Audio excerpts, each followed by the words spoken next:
न छॾे वियो ऐं लियारी में जेको ऑपरेशन आहे स्पेशली हुन छा इहो असांजो शहीद बशीर ख़ान कोई चवंदो त नज़रबंदियूं जेल गोलियूं असांखे विरसे मां साईं GM साहिब जे विरसे मां मिलियूं।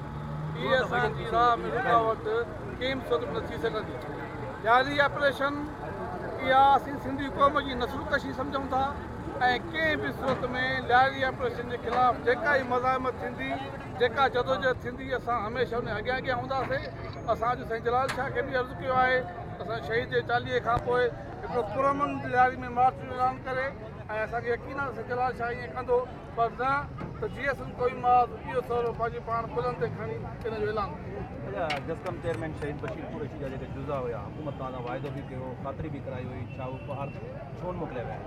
हुकूमत कातिरनि जा पेरा लिकाइण जे लाइ पूरी आहे ऐं हुकूमत कातिरनि सां मुकमिल तौर ते बिट आहे। हुनजे रवैये, हुनजे किरदार ऐं हुकूमत जे हाणे असां अहिड़ी कंहिं बि कोशिशि मां मुकमिल तौर ते मायूस थी हुकूमत खे, पीपुल्स पार्टी हिन हुकूमत खे असां कातिरनि जो साथी करायो।